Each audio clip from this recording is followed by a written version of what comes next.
దాని పేరే schedule caste order. కాదు ప్రొఫెసర్ గారు, మీరు అంటే ఈ 5 ఏళ్లలో ఒక పదవులు యాంగిల్లో జరిగిన అన్యాయం మాట్లాడుతున్నారు. మనం ఒక్కొక్క రంగంగా మాట్లాడుకుందాం. సో ఈ 5 ఏళ్ల పాలనలో 25 రోజుల్లో పబ్లిక్ రెడీ అవుతున్నారు మ్యాండేట్ కి. సో కమ్యూనిటీ పరిస్థితి ఎలా ఉంది? వాళ్ళ విద్య, వైద్యం, లేదా వాళ్ళకి నైపుణ్యాభివృద్ధి, వాళ్ళకి అలాట్మెంట్స్ కానీ స్కీములు, అసలు నేను ఇచ్చినంత ప్రపంచంలో ఎవరు ఇవ్వలేదు స్కీములకి, నేను ఆద్యుడని ముఖ్యమంత్రి గారు అంటారు కదా. సో మీ కమ్యూనిటీ పరిస్థితి ఎలా ఉంది? స్కీమ్స్ అంటే ఆయన మా క్రిస్టియన్ మైనారిటీకి ఆయన మేనిఫెస్టోలో ఒక 6 పాయింట్లు పెట్టారు.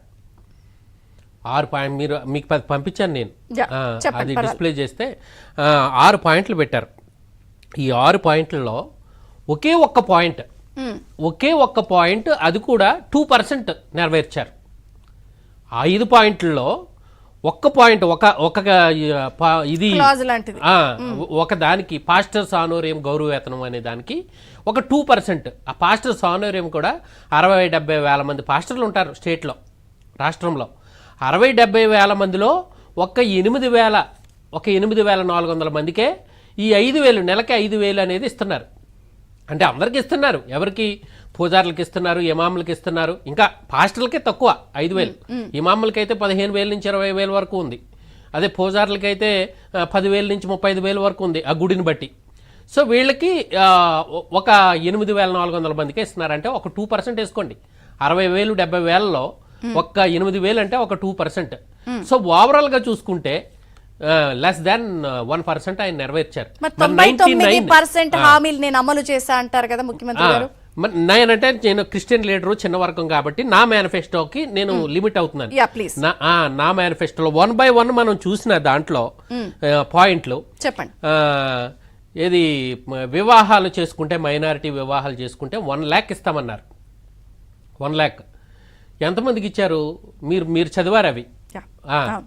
100 మందో ఎంతమందికో ఇచ్చారు. అదే మన అంతకుముందు ప్రభుత్వంలో, టీడీపీ ప్రభుత్వంలో దాదాపు 2,000 మందికి ఇచ్చారు చంద్రబాబు గారి హయాంలో. అలాగే ఇంకోటి యెరూషలేము యాత్రకి, ఇవి కూడా ఎప్పుడు మొదలెట్టారు అనుకుంటున్నారు? 3.5 సంవత్సరాలు అయిపోయిన తర్వాత. ఈ పాస్టర్స్ ఆనోరియం కూడా, గౌరవవేతనం కూడా ఎప్పుడు 3.5 సంవత్సరాల తర్వాత ఒక 5,000 మందికి, మొన్న సంవత్సరం క్రితం ఒక 3,000 మందికి, 3,500.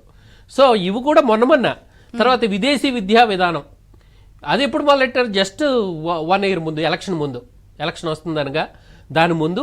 అది ఇంతకుముందు అంబేద్కర్ విదేశీ విద్యా విధానం అని ఉండేది. దాన్ని మా జగనన్న ఆయన పేరు పెట్టుకున్నాడు. అన్ని ఆయన పేరే. అంటే అంబేద్కర్ మీద కూడా గౌరవం లేదు, ఆయన పేరు కూడా తీసేయాలి. ఈ పేదలంటే గౌరవం, నా పేదల కోసమే ఈ ప్రభుత్వం, పేదల కోసం ఇన్ని ఇస్తున్నాను అంటున్నాడు కదా.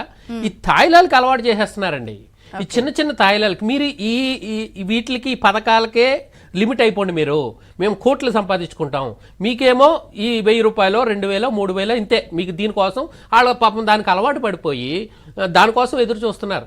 ఇంక పనులు చేయట్లేదు, దానికోసం అలవాటు పడిపోతున్నారు. మనం ఎప్పుడైనా వాళ్ళ డబ్బు సంపాదించుకునేటట్టు నైపుణ్యం నేర్పించాలి. వాళ్ళ కాళ్ళ మీద వాళ్ళు నిలబడేటట్టు వాళ్ళని చేయాలి. ఎంతకాలం మనం ఇలాగ చేస్తాం? ఈ వ్యవస్థని నాశనం చేస్తున్నారు నిజానికి. ఒకసారి అలవాటు చేసిన తర్వాత ఆపితే మళ్ళీ వాళ్ళు ఆగరు. చాలా ప్రాబ్లం వస్తుంది. 2,000 అవతలోడు ఇవ్వాలి, 2,000 అంటే 5,000 ఇవ్వాలి. అది. సో ఇలాగా ఇప్పుడు ఒక ఎగ్జాంపుల్ చెప్తాను. మా పేదోళ్ళు ఉన్నత విద్య చదువుకోవడానికి లేదు. ఇప్పుడు ఉన్నత విద్య అంటే ఎంఎస్సి కానీ, పై చదువులు అండర్ గ్రాడ్యుయేట్ వరకే రియంబర్స్మెంట్ ఇస్తున్నారు. ఎంఎస్సి కానీ, ఎంబీఏ కానీ, లేకపోతే ఎంటెక్ కానీ చేయాలంటే రియంబర్స్మెంట్లే తీసేశాడు. ఇంతకు ముందు ఉండేది అది. పేదోళ్ళు మరి రియంబర్స్మెంట్ మీదే కదండి చదువుకునేది. సో పేదోళ్ళు పై చదువులు చదవడానికి లేదు. మరి ఇదేంటిది? పేదలకు మేలు చేస్తున్నట్ట, లేకపోతే ఏం చేస్తున్నట్టు? ఆ తర్వాత అది మెయిన్, అది చూడండి, మాకు ఒక వాయిస్ లేకుండా అయిపోయింది. ఇప్పుడు మా ప్రాబ్లమ్స్ని ప్రభుత్వం దృష్టికి తీసుకెళ్ళడానికి మాకు ఒక లీడర్స్ కావాలి కదా. అంటే ఎప్పుడు దృష్టికి తీసుకెళ్ళలేదా? మీకు ఇప్పుడు ఇందాక వాళ్ళు ఏమంటారంటే హామీలు ఇచ్చారంటే అసలు